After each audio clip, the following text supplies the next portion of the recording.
Who has the Leslie Smith underdog pick? Who was the Mexican dude and the lesbian chick? Everybody say you mean Lesbo and The Bean. Who's that out there living they dream? Lesbo and The Bean. Who's that still smoking all the green? Lesbo and The Bean. Come on y'all, let me hear you scream. Lesbo and The Bean. Welcome back. Episode 90. We got a preview on the way. It's Sunday. Feeling good. It's a holiday for some people. For us, we bringing it at you. Working on the weekends, whether it's a holiday or not. We're here for the fans. It's a day for fools. I think it's a perfect day for us.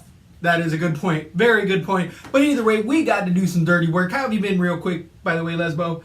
I'm doing fantastic. We were just discussing how it's been so long since we've broken down a fight.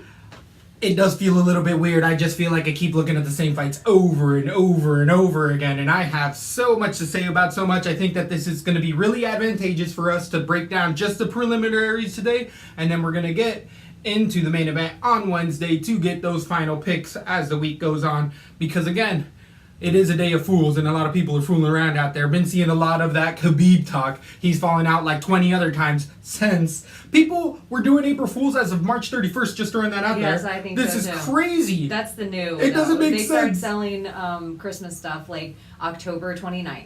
Yeah, this is crazy. They're just, April Fools is on April it 1st. and Not the 31st. Doesn't make any damn sense. some people aren't good at practical jokes. A lot of people aren't good at practical No, jokes. a practical joke where people think someone's maimed or hurt, not funny. I think that's terrorism these days. I think that's what it's called. Not funny at all. So, any quick UFC I thought about this. info? Yeah, We've gone back and forth how we want to break this down. Did we want to give you the main card first from the bottom to the top on Sunday to give it more days out there? Or did we want to go with the prelims first? And we've gone back and forth all week. And I really think it boils down to that we didn't want to jinx first and Khabib. And so we're like, let's just wait until Wednesday. Who knows what can happen to that fight? Everybody's still kid gloving it. It's too good to be true. Mm-hmm. Let's just wait until it gets here. Let's not. It's hard to gather what information is the true information coming out. There has been some Tony talk real quick. He had a 45 minute interview with the UFC media, and it was a very interesting 30 minutes. He definitely thinks more like an artist, I'd say, than a professional. Well, he is a professional in his own sense, but he beats to his own drum, to the beat of his own drum. That's Tony Ferguson. All the way. He's got his own rhythm and pattern, and it's working out for him. That's what makes it so much fun. I feel like he has a lot of haters out there. I think he has a ton, and that reflects in the odds, and we like to make money moves here at LaTB, so you better be liking and subscribing because there's money to be made all over that main event, all under that preliminary card. I know people that say there's no money to be made on that fight are crazy. But the money lines have shifted a lot since we've even come on the air. The lines have been out for a little while now, and everything's right in the spots where I still think that there's advantages, people being overlooked up and down on the card. So we're coming off of a great show a few weeks ago. We're not gonna talk about Tony and Khabib too much because we're gonna save that for Wednesday. Sure. And we are making you guys wait for that. Mm-hmm. We're making you wait for that information. Are we? Are we making you wait? We're not gonna get into it today. It's too much. What we are gonna get into is the preliminaries and a breakdown. Yay, fight talk. We got 223 on the way from Boston. Is it? Or is it Brooklyn? I feel like it's a New York card. All the big cards are in New York. All the big cards. And Iaquinta, I'm guessing New York. I'm guessing New York as well. I'll pull it up right now. I'm in the mix. I'm so excited that I can't even think about it. This is going to be on Fight Pass and FS1. Then it's going to transfer into a pay-per-view for the main event. But we're not even going to get all the way there. We're going to just go Brooklyn over these Brooklyn matchups. We're going to have some really fun people coming in here. Starting off this entire night, we have one of the most hyped prospects coming out of Dagestan with Zabit Magomedsharipov versus Kyle Bochniak. He's definitely said it a few times, and MMA media can't seem to get it right, and we're just alike all of them because there's some rough ones out there. Either way, we have Zabit coming in with a 14-1 record against the 9-2 Bochniak. Both of these men are UFC tested. Zabit has 2 fights in the UFC, finishing Mike Santiago off of the Contender Series, also beating as of late in a submission Simon Moraes. Bochniak coming in as an underdog and beating Brandon Davis as of late, but losing to Jeremy Kennedy. He also has a split decision win over Enrique Barzola, and has also beaten or lost to Charles Rosas. Rosas had an iffy career. Either way, Bochniak, we know what we get with him. He's a striker, likes to stay on the distance, has good rhythm and pace. Before we get into this, Yeah. New York has a sketchy-ass commission. What, just a factor? We're going to be at sea level. Sketchy-ass commission because Sketchy-ass commission. This is another thing. This is they're late to the game. It's a short little card, too. And they are kings over in New York of pulling out things like literally right at ringside. Like, these fights might fall through regardless. Yes, Due they're to visas really and crazy. really weird Or, sticklers. oh, you had a cold a week ago? Sorry, you're not fighting. Oh, your eye looks itchy. Sorry, you're not fighting. They're really strange. It's a really strange commission altogether. They're the most new commission to the entire game, so they're not necessarily going with the California commission, which a lot of states just default to that because it's the innovator as far as commissions, has been doing it one of the longest times.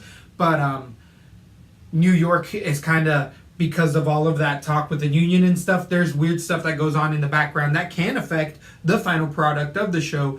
I think it's a very good point you make, and so I just got to keep your eyes open. Just to keep watching that Twitter stuff. If you do make any kind of parlay bets or DraftKings bets, if you're into watching the sport also for that reason, this is going to be an up to the minute. Pay attention to Twitter. If you don't have Twitter, maybe you just have it to follow a couple of, betting people for that reason. If you're a gambler, you should have Twitter. It gives you the latest up to the minute where you're going to see the breaking stuff. Unless you're reading Chris Cyborg lately. Because she will April Fools you and say things like, Khabib out, Conor in. In that broken English. But Conor's in to save the car. Do you think he's all trained up, ready, just in case? Of course, but they're going to have to pay him buku dollars. They're going to have to pay him so much more money. And I don't think that they would even let Conor do that because he brings in so many people. They want so much advertising. Exactly. Time. They want You're the right. month and 2 months before. So I don't want to take away anything from Zabit. I just think we should pay attention to, if weird shit's going to go down, it's going to be in New York. So it's almost like mini Brazil. No, not like that. But who knows? I don't know what's going on. it could be. And Bochniak, being the Bostonian himself, out of Massachusetts, he, over the Dagestani or Russian fighter himself, could have that. Though Bochniak has been criticized for his lack of commitment to go for finishes. He kind of wins those split decisions because he gets into a point striking battle and has actually good counters and good footwork with a good gas tank. Bochniak has serviceable wrestlings, okay entries on his takedowns. Top control, he's good. On his back, we haven't seen him much, but I guess that's more of a testament to him keeping the fight where he wants, which is usually standing. What we see with Zabit, why people are such a fan of his, is because he's coming at you as a Russian tornado. He's throwing spinning kicks to the solar plexus, body, head, heel kicks, elbows, knees, coming out of that Jersey scene. He's a Daga fighter, but he's fighting, I know, with Frankie Edgar and all of that crew, the Mark Henry crew, and everybody there says Zabit's the next title contender, so also helping to that hype. Heavy favorite here is Zabit. I think it's like minus 800 right now to Bochniak, which here at LaTB we tend to be a little more tentative, I feel like, especially first fight of the night. This is starting off the night on Fight Pass. Everyone, this is a must-watch fight. I am going to give Bochniak much more credit than I initially thought. He tends to really fall back and retreat, and he'll give up 2 rounds at times to try to just win a point fight and just really counter off the back foot. It's not that Zabit won't be trying to go for the kill, but at times with the spinning attack of these Dagestani fighters, they leave themselves open and trust their chin and durability over leaving themselves openings, hoping that the guy, instead of he'll cover up and eat the shot. I think Bochniak's good enough to know that a spinning attack's coming and throw an overhand right and hurt the Russian fighter. So I think it's a much closer fight than people say. I think Zabit should be a 2-1 favorite, and that's about it. Minus 800, way too much on Zabit. Bochniak is a legit fighter. He's getting better every single fight. He's a hometown boy. I got Zabit submission round 3 just because I've heard his gas tank's through the roof. He just hasn't shown it yet because he's able to get people out of there. But I'm giving a lot of credit to Bochniak.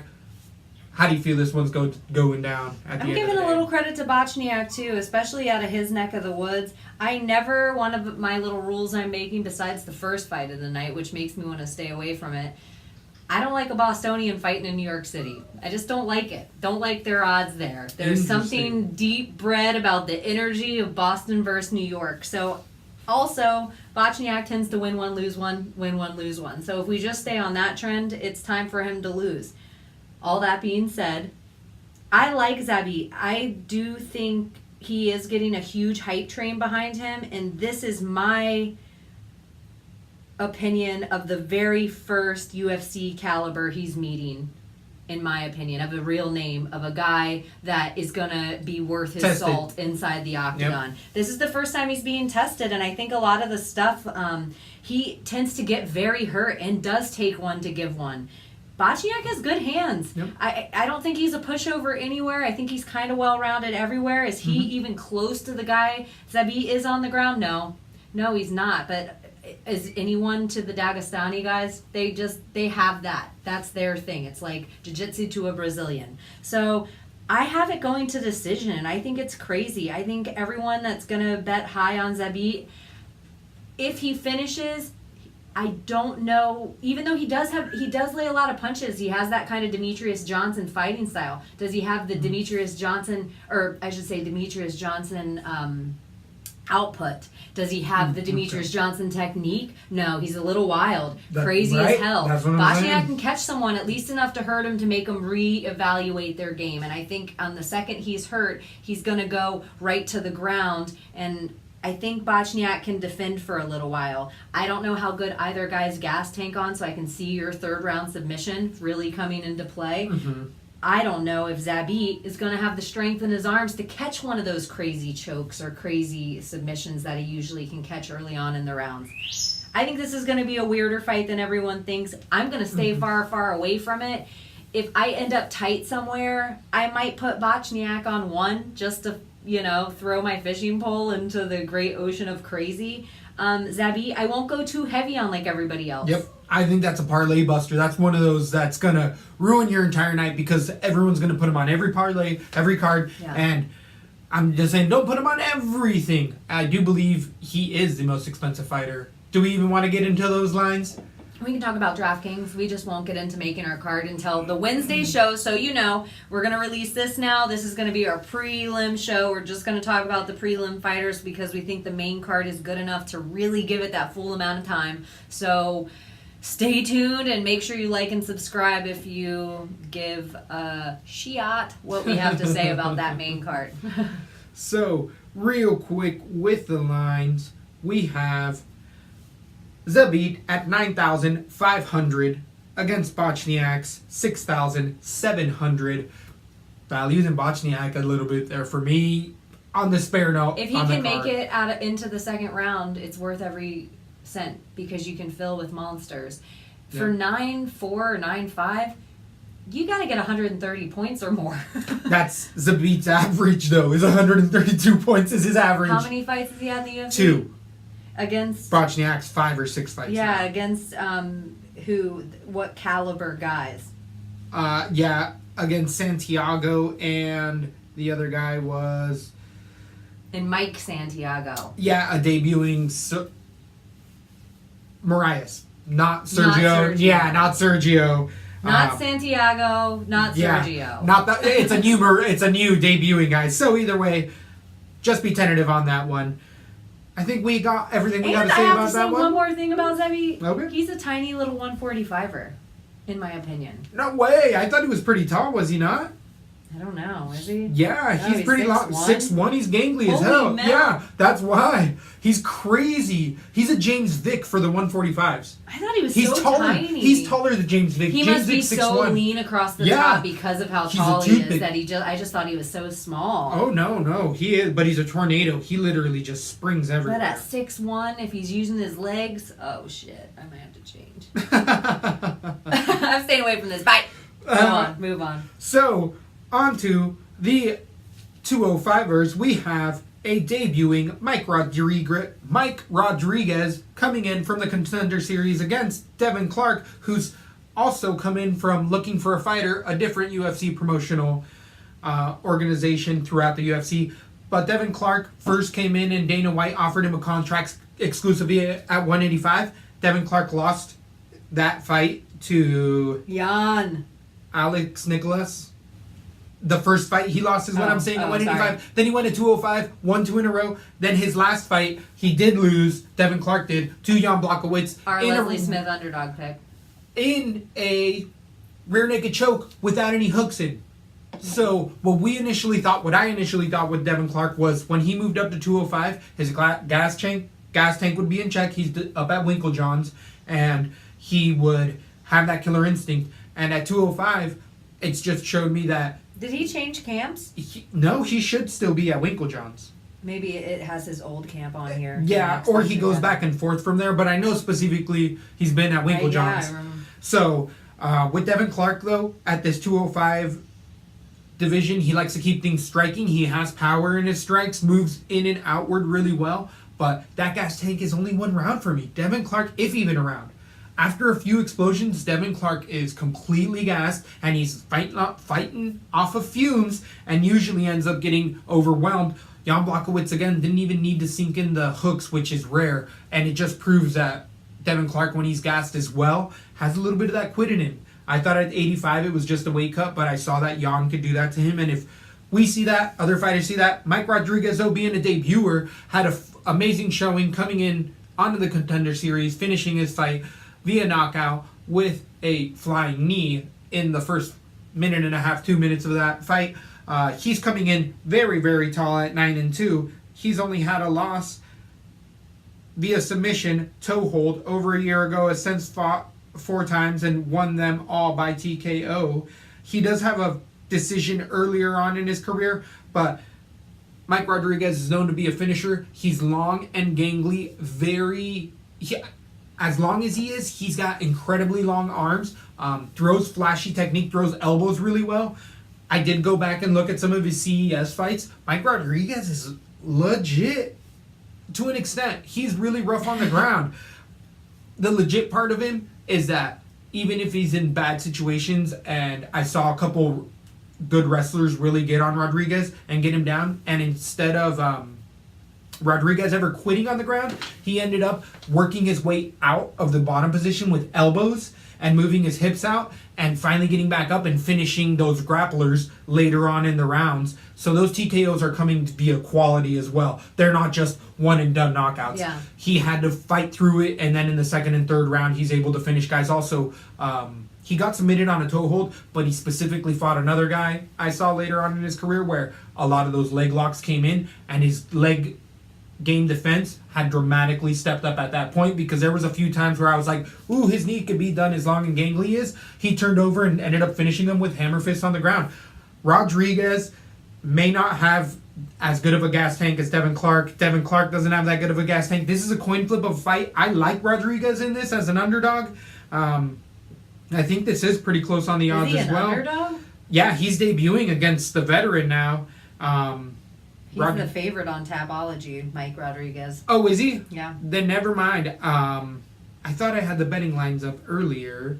Let me see that real quick. Either way, I got Rodriguez, TKO round 1. And with the betting lines on this fight, we have Rodriguez -105 to the -115, Devin Clark. So this is a coin flip. Yeah, coin flip. Coin flip. Either fighter. I got Rodriguez finishing it.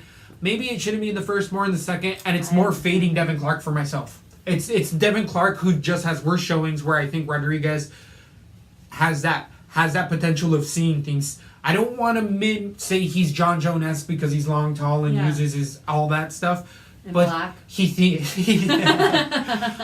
really well. He thinks really well in the later rounds. Even though he's tired, Mike Rodriguez does smart things, which really likes. Yeah, good ring IQ. Even in the lower scenes, it showed a few times. So I like that. I like that as well. He's going to be someone to watch out for. But I'm sure other people are saying that. Hence the coin flip of a fight. Who do you got in this one?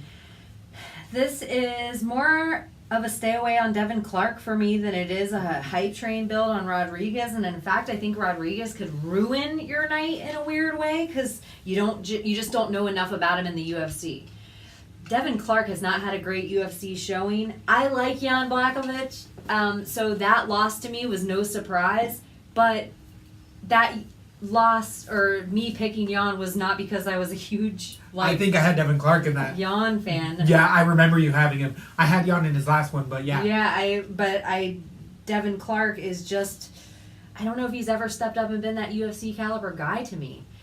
I kind of agree with that. Totally. It's more because I want to give Mike Rodriguez the benefit of the doubt in my head that he is that UFC caliber guy, and this is his first test. I won't jump on a hype train after something crazy happens for Mike Rodriguez because in my head I'm going to think he knocked out Devin Clark. So I think Devin Clark's fighting for his life right now. That's the scary part of him in the octagon. I gotta think the UFC sees what we see, and the 205 division isn't really as desperate as it used to be, is it?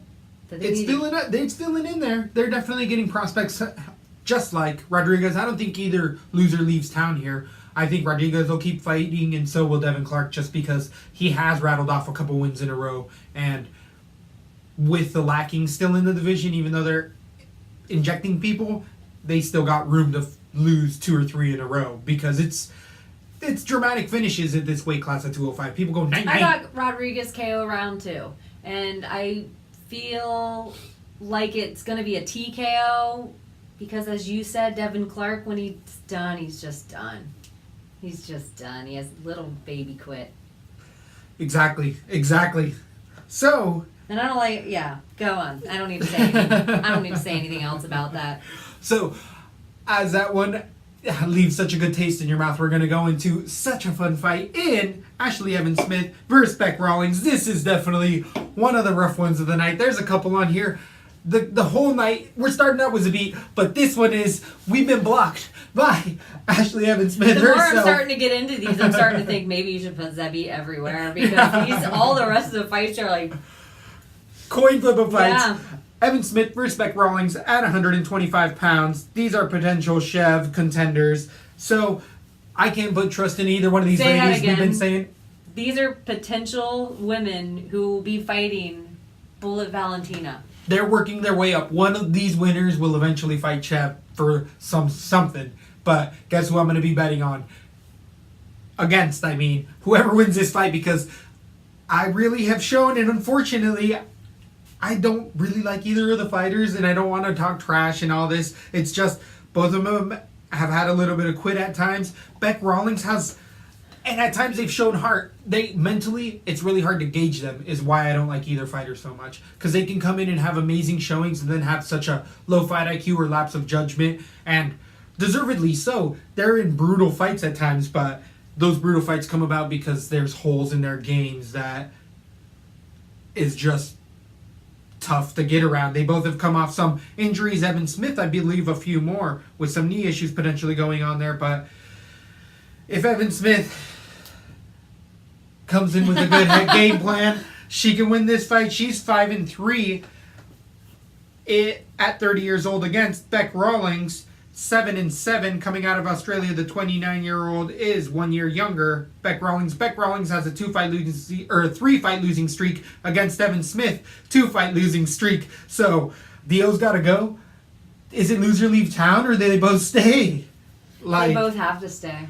Vienna doesn't look like such a bad loss. It's a weak division. They'll both stay. Against Evans-Smith. And crazy Morris enough, as well. They both kind of have a UFC name. Yeah, they do. They totally do. Bec Rawlings last lost a split decision to Rose Clark, and then to Tisha Torres, not a bad loss. She also lost to Paige Van Zant via TKO, so that one was the one that has really kept Paige in it, beating Beck Yeah. Rawlings. So I want to fade both fighters, and I want to say disqualification, groin strike, and they both lose this one. Don't bet on it. I got Evan Smith. I hate it. But I do think the better entries and takedowns are the key to this fight. Beck Rawlings can't get off of her back, doesn't have flashy submissions. Evan Smith can keep a good top game. Though Evan Smith can get beat on the feet a lot, she likes to keep it standing there, which I really dislike. If she really stayed on her ground game, Beck eventually gets tired. They both really get tired. This is a coin flip of a fight. I'm staying away from it, but I'm inching out. Evan Smith, be careful. How do you feel this one goes down? Beck Rawlings isn't going to be strong enough here for Ashley Evans Smith, and if takedowns or anything, Beck Rawlings is going to get finished by a nasty elbow around round two. Beck, a weird thing with her is no matter how little she is, her body never looks like she's strong. Ashley Evans Smith fighting at 135 was looking okay. At 125, she's going to look shredded. She's going to look a little better in her zone. I think she's just going to... Beck Rawlings isn't going to be able to deal with the pressure. Beck Rawlings is coming from 115. Ashley Evans Smith is coming from 135. This is going to... You're going to see a big difference here. I think Beck Rawlings is going to get thrown around the ring a little. I think Ashley Evans Smith is going to taste Beck Rawlings' power in the first round and not be threatened by it at all, and then be able to come in and do whatever she wants. And if she can come in and do whatever she wants, that's where those nasty elbows and inside knees, that's where Ashley Evans Smith will pull Beck Rawlings down and put a bunch of knees to the body. I feel like it'll all of a sudden look like Ashley Evans Smith, she's going to get to walk away with this fight, and people are going to get a crazy idea of Ashley Evans Smith after this fight, that she's a man-eater. I just think she's going to look better at 125, and skill-wise, I have Ashley Evans Smith KO round 2, and I'll probably put her on a few cards, really thinking about it. So Evan Smith is 8,800 on DraftKings against Beck Rawlings 7,400. Yeah. I'm staying so far away from this one. I'll have Ashley Evans Smith on like 2 cards. So you're thinking the finish happens? Because I'm saying decision. Yeah. I'm just saying she holds her down for 3 rounds. I think she can actually finish her. Beck Rawlings, she has that light fair skin. She has that soft skin. She got that Nick and Nate Diaz skin. She's going to get cut up. Ashley Evans Smith has nasty elbows. She has nasty inside knees. Beck Rawlings with a 3-fight losing streak, this one's 4, and it's got to go for her. Evan Smith might get one more if she lost, but Beck... Beck, what they'll do with her is kind of what they do with a lot of the older Brazilian guys, is they'll save her for Australian cards only, and she'll be able to fight as long as she wants to. Or they got that Invicta scene. That needs an injection of just that perfect Beck fighter. People that make their names off Beck and then just say, she beat Beck Rawlings at Invicta. Yeah. And she could be a contender there. It might be time, but look at the woman, the 125 division, there's still other fighters that are young enough. Like the last 2 girls who lost to Ashley Evans Smith could both fight Beck Rawlings. They might be 135ers. But anyways. Wait, we didn't get blocked by Evan Smith, or was it Evan Smith? It wasn't Evan Smith. It was Evil Eye. It was Jessica Evil Eye. Oh, I was thinking it was... so my bad, I take everything back. Evan Smith. I was thinking Evil Eye for some reason, but she was... Yeah, I was saying earlier, we got blocked ourselves. We didn't get blocked by Evan Smith. No, you said Evil Eye last time we talked about it on the podcast. Oh, okay. I feel like I brought it up earlier. Oh, maybe you did today. Yeah, I was saying it, but I got... Either way, it's the level of quality of fighter to Evil Eye. I got Evan Smith as well. Round 2, I will have her on a few cards. No way. I'm going to save my money for other stuff. Definitely. But as we trudge along, we get to... And it's more of a fade on Beck. I hate to say it. Trying to fade both people there. I know. I still think there's fights both women can win in the 125. It's such a weird division right now. I don't know if there is too many that they can... Think of the Tough House. That whole Tough House at 125. I'll pick most of them over either one of those rows. Huh. Yep. So, on to, as we trudged along to... Artem Lobov versus Alex Caceres. This is definitely a FS or a Fight Pass exclusive, or this is the main card on Fight Pass before they go to FS1. So it's the profiled bout with Artem Lobov. I guess they're gonna sauce up the crowd with the Russian Hammer himself, well, Connor's Connor boy. Will be there Ringside for sure.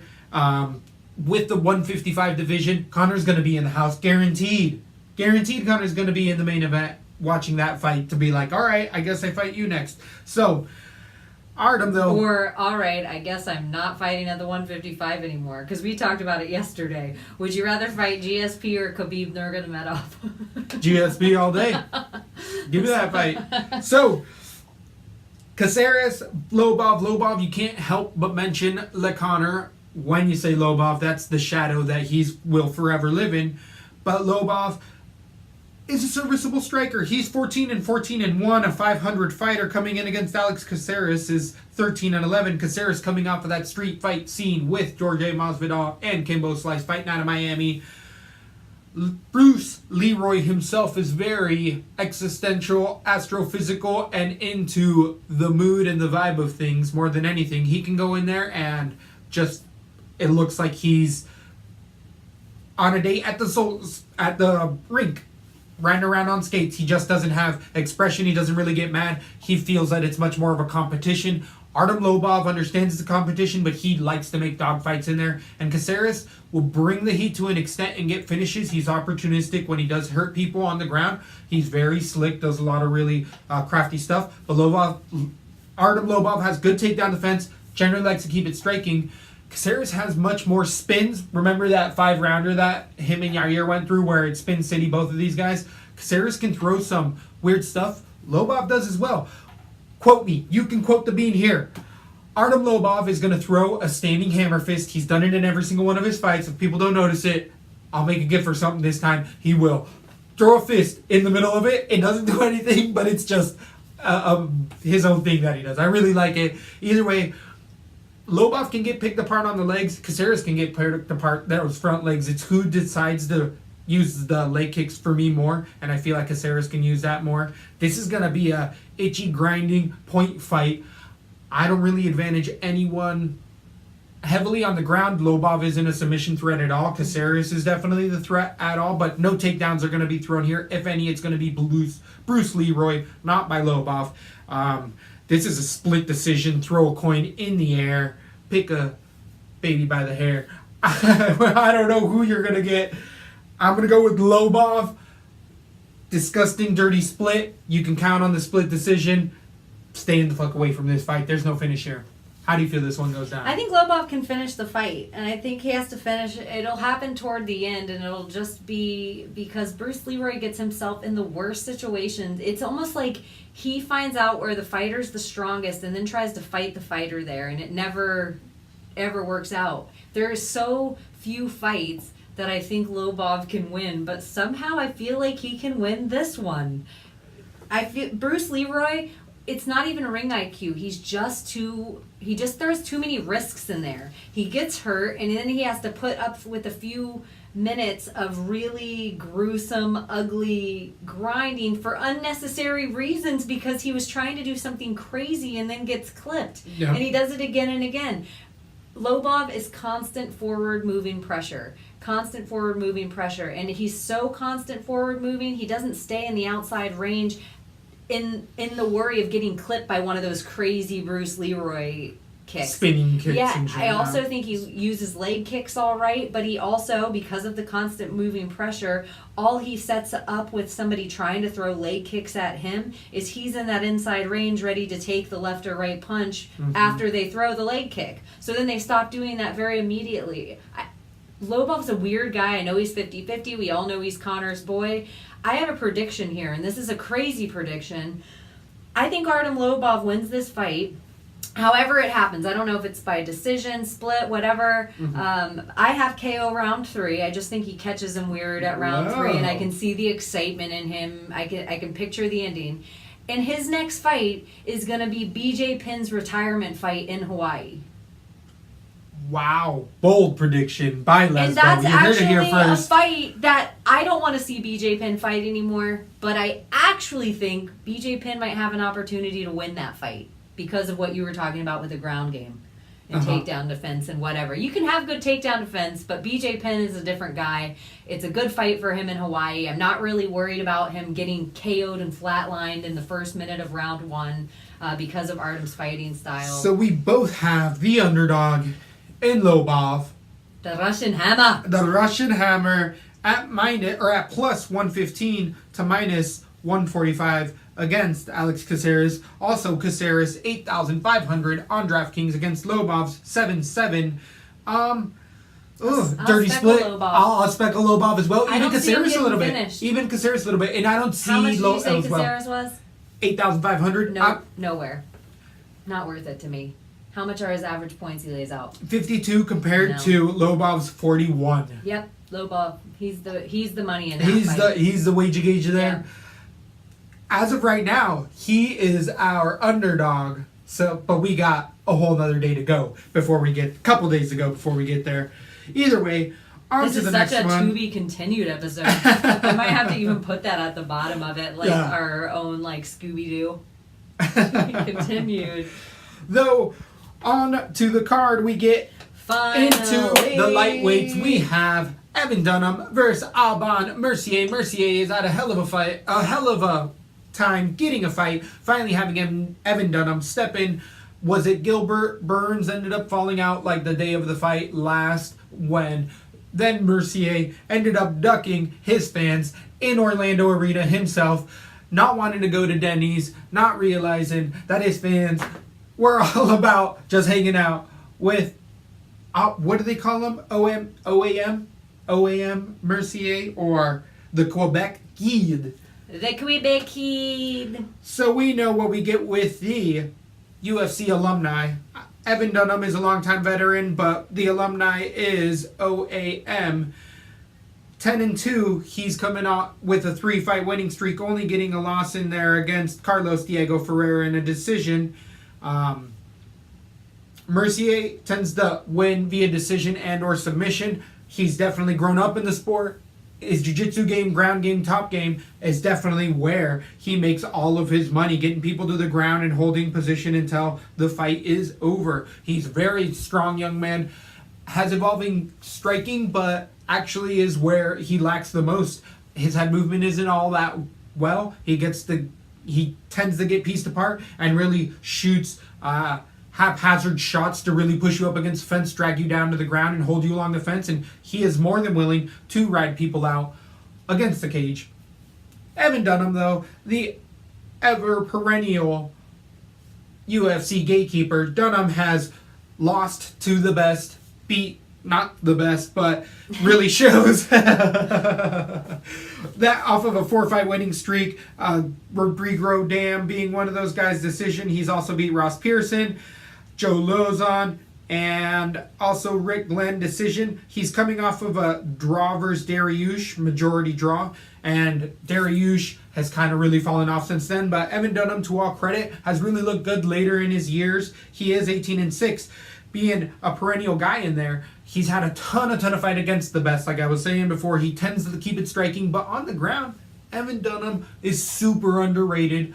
He's really good, being a lineage of all those who are the Extreme Couture guys, but he's also been at all the mega camps. He actually teaches a lot of jiu-jitsu, I believe, as well. That's where Dunham really, back in the day, used to really make his money, was also on the ground. So Alban's top ground game is really going to be put to a test here, and I think a lot of people are overlooking that and just thinking that Dunham's winning these decisions via striking. But he's one of these guys who started off jiu-jitsu-wise, no one wanted to go to the ground, so they had to get good at striking and then gets caught up there. Dunham has better takedowns here. If they go to the ground, I'm giving the advantage to Dunham.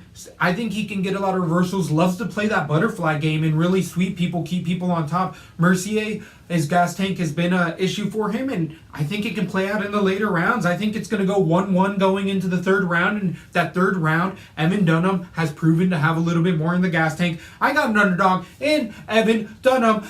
You should have took me to Denny's, homie. You could have bought yourself a like. But now you're going to meet Evan Dunham. And I think he's got a decision in the underdog. I'm going with Dunham. How do you feel this one goes down at the end of the night? If we had a new category that we start making on, if you want to put a couple of dollars on a fight that's going to go to split decision or draw, this is the money I would put that's going to go to a dirty split or a draw tonight. I think this is going to be a very close fight. A fan favorite going into this is going to be Alban Mercier. I have to agree with you all over the place here. I have Dunham decision. I think he's underrated in a lot of places, and he's like the American wrestling version of Maya. Like, he's underrated. He goes to the ground, he's going to stifle you, and it makes for one of those boring, when Frankie Edgar gets into the grind type fights. But Evan Dunham has that in him. He's been in the game a long time.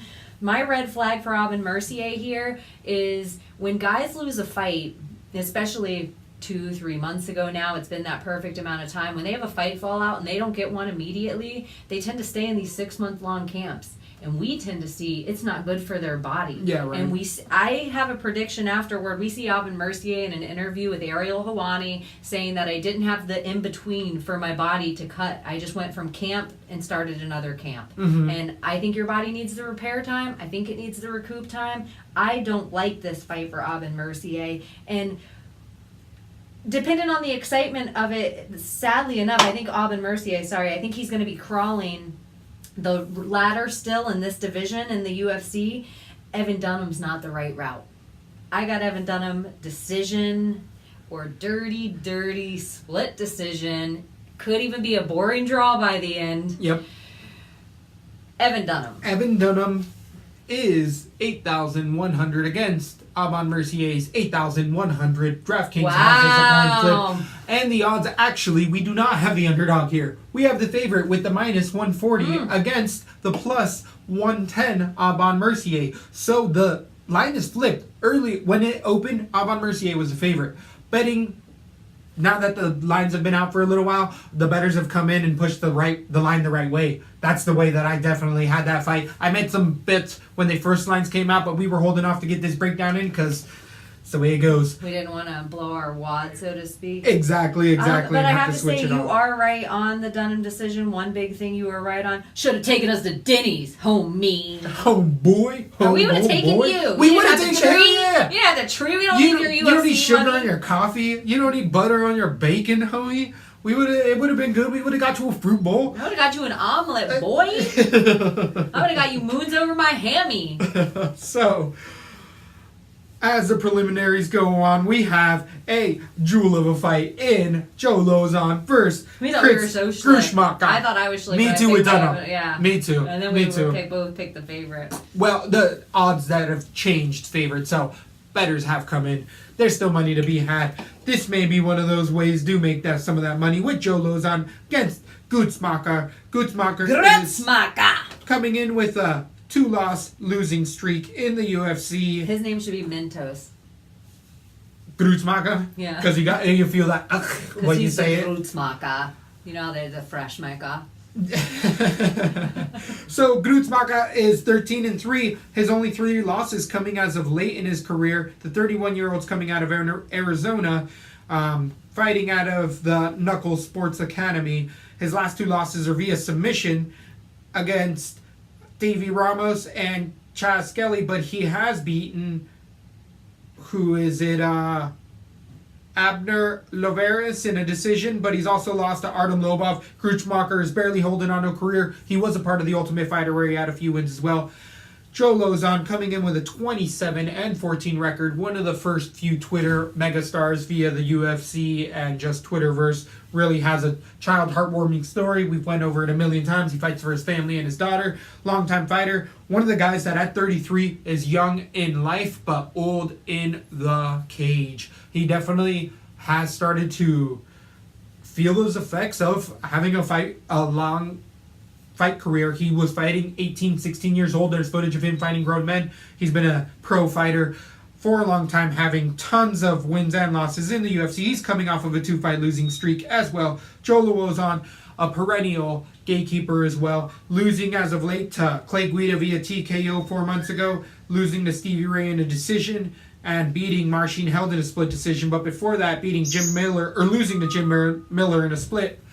Joe Lozon, ace on the ground. Grutzmacher's number one issue is with ground games. But what I really didn't like as of late with Lozon is that Stevie Ray fight decision.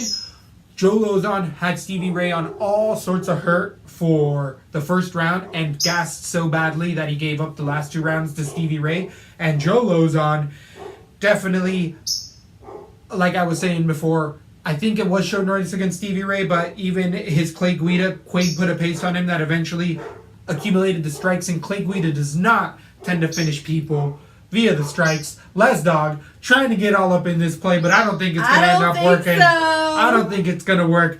I'm not liking Gruschmacher, but I'm just saying be careful with Joe Lozon. 4 fights, being knocked out against somebody who doesn't knock people out is a major red flag.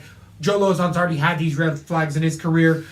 I'm not going to put tons of money on Lozon, but there is a direct path for Joe Lozon. The direct path for Gruschmacher is the striking, and he's hella tough. That's his number one attribute for Gruschmacher. He's earlier in his fight career, so he might be able to take it a little bit longer, and in that second or third round, finish Joe Lozon. I am going with a decided favorite in Lozon, but I'm just saying be careful. I'm not going to have Joey everywhere because that fade's coming sooner than later. Yep. J-Lo himself. You just got to be tentative. I might put a couple plays on Gruschmacher. How do you feel this one goes down? I got Lozon. Sub-decision. You're feeling a little bit like Lesdog could come out of the bag here. I got decision, Joe Lozon. I had submission earlier in the week. I think it's grimy just because Gruschmacher will survive. He won't be winning, but he can survive it. I think Joe Lozon can find that neck. I got submission round 2. Grotzmaker, he's just not a finisher. I want to say it's a red flag because if you don't think somebody's a knockout artist, they need to fight Joe Lozon. Because he just has been tending to get knocked out a lot by crazy people that you're not thinking. Exactly. This is a little worrisome for me, this fight at all. I think he's taking it because he's a local fan favorite up in the Massachusetts, New England area. Is 4 months ago too soon to be knocked out? It's right on that line for me. We usually say 6 months. So 2 months short of that. I have to hope Joe Lozon's watched Grotzmacher's last fights and sees the opening for the submission. I have to think the guy has been in the octagon so long he can find it by round 2. I'm going to stay far, far away from this fight. I would agree with that. Grutzmacher plus 145 against Joe Lozon's minus 175. I think you could put a parlay with Grutzmacher in there with a couple other underdogs that have a shot. Lesdog trying to tell us something there. Grutzmacher might have a couple plays in there. I wouldn't be surprised. I'm just saying. If everyone's just like, oh, I can't believe he beat Joe Lozon. It's not the same Joe Lozon, people. It's really unfortunate, but he needs to move on to just keep coaching his academies and doing that other stuff. He's had a great career. It's just, I'm having a live air switch. I'm going Gruschmacher. Decision. Woo! I'm not liking that Joey big. Plus 140. Underdog. Gruschmacher. Coming through with a decision. Whoa! That's more of a fade. That's more of a fade than anything. Be careful. We still got time before the fights go on. Though, we go on to the flyweights. This one I feel like is a little more one-sided. We have a hell of a dog fight with Brandon Moreno against the Mexican Devil, Ray Borg himself. This is some Mexican on Mexican crime. The American Mexican against the Mexican Mexican. Who's going to take home the bacon? Who decides to stay in the UFC? Or USA, I mean, when this is all over. Moreno really come out to be a babyface. The baby, or assassin baby. Moreno came off with a couple big underdog wins as of late, last losing to Sergio Pettis in a heavy one-sided decision 7 months ago, Mexico City. The air taking a little bit of effect. The 14-4 Moreno coming in against the 24-year-old Ray Borg. Both of these men are 24 years old. Ray Borg coming in off of a loss to Demetrius Johnson, armbar, 5 months ago. Didn't take that much of a beating, but ended up finally getting submitted due to the champ. Before that, he had a 2-fight winning streak against Jussier Formiga and Louis Smoka. Ray Borg, in his 11-3 record, has only also lost to Justin Scoggins, who is borderline staying in the UFC, Justin Scoggins. So Ray Borg has had some low fight IQ. It's really been his weight. Ray Borg has suffered from those weight issues and weight cuts. He's a short guy, so he doesn't want to move up because he feels like he gives up reach. But it doesn't matter. Brandon Moreno, being 6'7" at 125 pounds, is going to be taller than most guys. Ray Borg, you're going to be smaller either way. He's 5'7". Or 5'7", sorry. Can you imagine if he was 6'7"? Ray Borg, though, being 5'4", is still shorter, but Ray Borg knows how to fight these taller guys. He tends to get in on the hips, take them to the ground, and Moreno is one of these guys that can be Who submitted. is fighting? Who is a taller guy? Smoka? Yeah, Other than that, they're all babies. they're all shorties, is what you Yeah. mean. Little guys by Borg. Moreno is really flashy, keeps it striking, throws knees in all sorts around. He's really confident on his submission gain off of his back is why he throws that. Brandon Moreno is an ace on the ground. A lot of California guys, he goes and trains all over there. Like, Moreno is a tough little guy. He scrambles really well. When guys tend to say that he scrambles really well, it's because he's not using technique as much in the gym, but just tenacity and not willing to give that up, where a really technically sound guy won't let that scramble to happen. And I feel like Ray Borg is that technically sound guy. Ray Borg has always been a ground fighter. The striking is where he's going to end up losing this fight a bit more, but I've really, really liked Ray Borg's jab as of late. And we really saw Sergio Pettis use that jab heavily against Moreno. I think it plays here. Moreno, especially when he starts to get tired after those flashy techniques and spins and stuff, he really comes in with the looping punches. And we've seen Ray Borg really keep a good game plan even with that gas tank starts to wear a little bit more. I think the fight IQ goes to Borg a little bit more. On the ground, I give a much bigger ground advantage because I do think Borg can really, when his top game is so pressure heavy that guys that are crafty and just throw stuff up all the time don't have those options. It's Frankie Edgar-esque versus Jair. It's like, oh no, you can't throw those crazy legs up because that option was never given to you. I got Ray Borg decision, maybe a finish later on, but definitely it's going to be a scramble of a fight. This one could be a fight of the night contender for me, honestly, because both guys willing to go, though the guy with a clearer path to victory, Ray Borg. How do you feel this one goes down at the end? I of like the night? everything you're saying. I just don't have a good feeling. Everybody's worried about Khabib. Myself, I was worried about Joanna. I think her and her team had to have seen the whole weight cut scare that I've been shouting about for a year. So I think she's going to have that under control. You want to know a fight that's not going to make it because of the scales? It's going to be Ray Borg. No one looks worse on the scale than Ray Borg. There isn't anyone in the UFC that looks closer to death. Homeboy should not be fighting at this weight anymore. His body does not agree with it. And Moreno, in my opinion, he is one of the more powerful guys at 125. He is one of the guys with the most knockout power at 125. And I think Brandon Moreno, I did have Moreno decision because I just think the kid's growing and growing and growing. I don't like Ray Borg at this weight, and I think the dehydration, even if it doesn't get him fully knocked out, it's going to hurt him enough that he doesn't necessarily play to the full. And Demetrius Johnson's a natural 125 guy. He could even fight at 135, but he's a little guy. Brandon Moreno's not a little guy. He's not going to have any problem with getting bullied around by Ray Borg.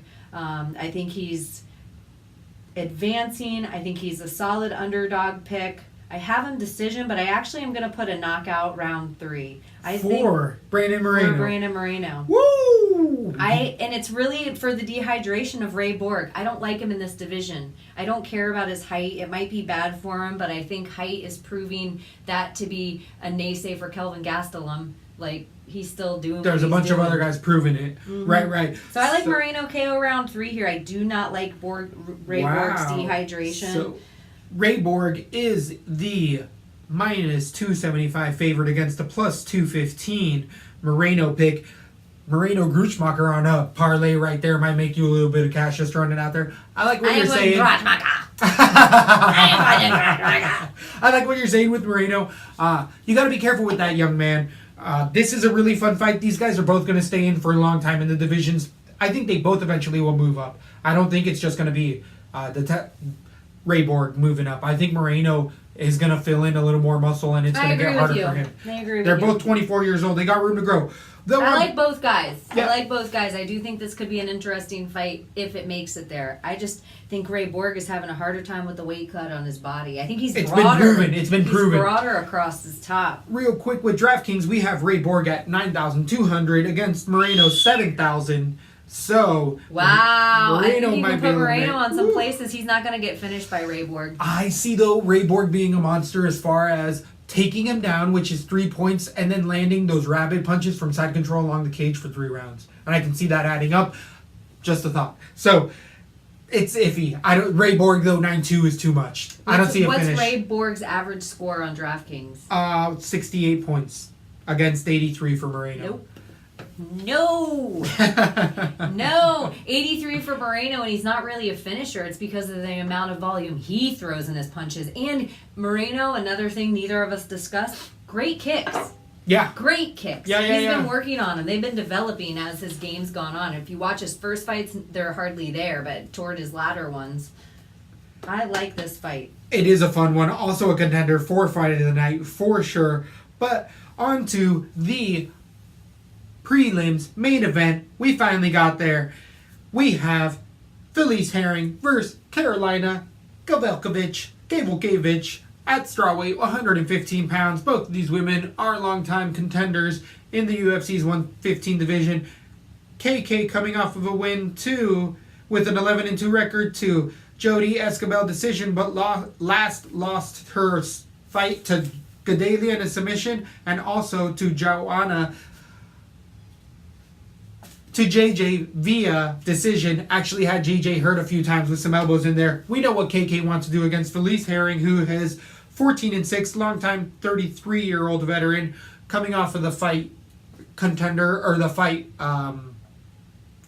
tough show. Felice Herring is longtime training partner of freaking Cookie Monster, Carla Esparza herself. Felice Herring mentally has always been her big issue as well. KK, we don't have to worry about that mental thing. I absolutely love KK. She's a Polish fighter, 32 years old, longtime combat sports veteran. Every time she goes in there, crosses her legs on that poster, she comes out and brings the strikes to you. She's a accomplished kickboxer, throws good kicks every once in a while, not tons of power, tends to kill you with those 1,000 cuts, but does a good job of it by moving off of angles, exiting well on her exchanges, and has good takedown defense.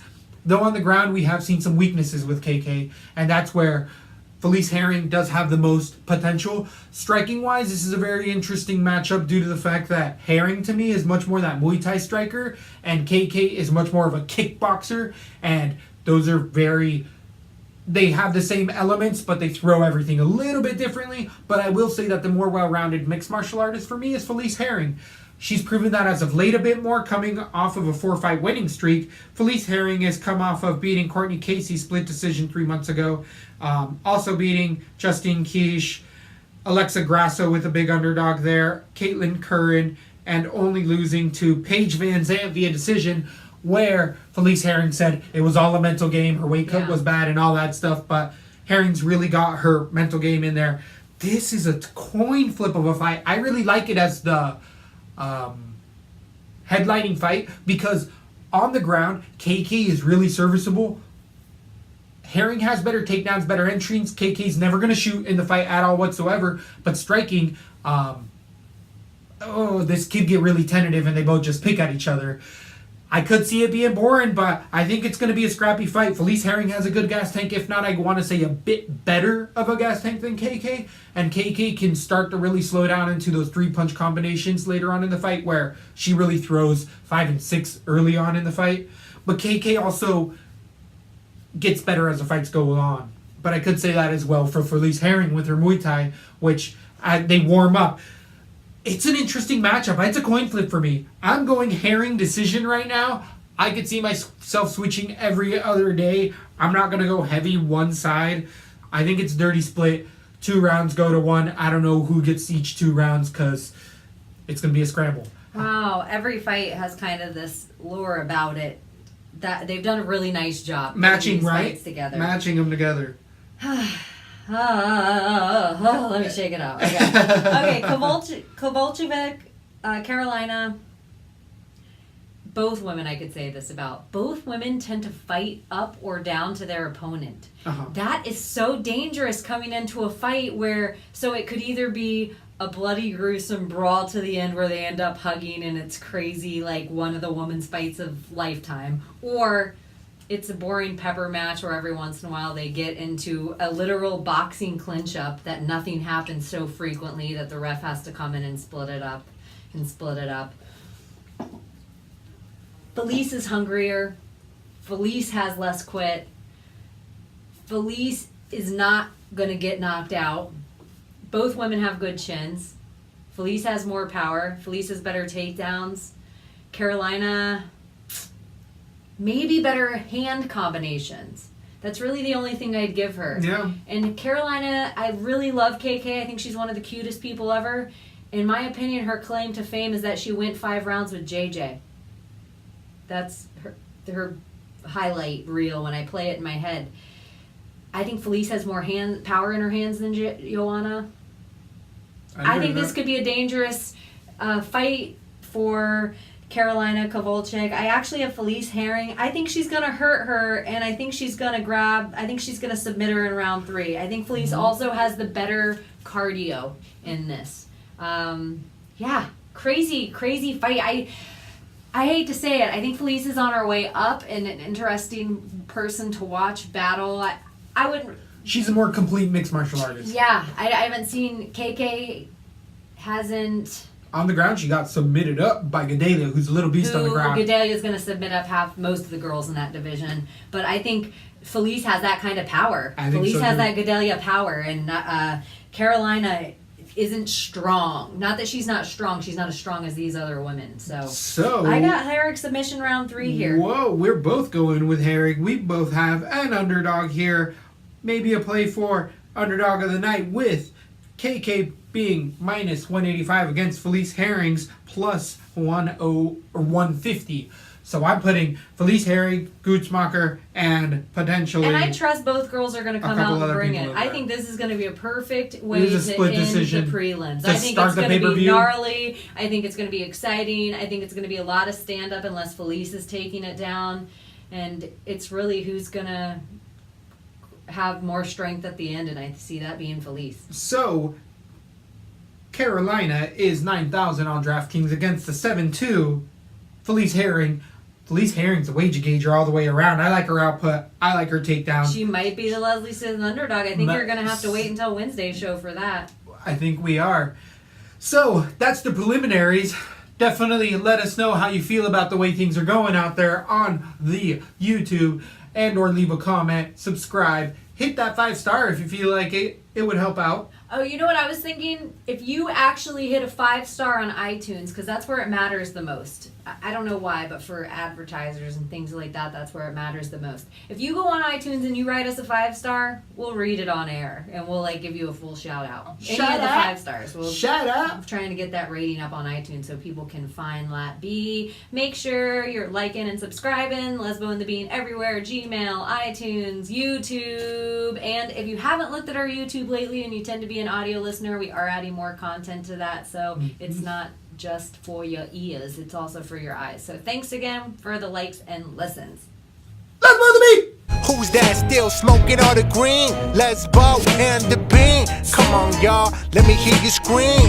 Lesbo and The Bean.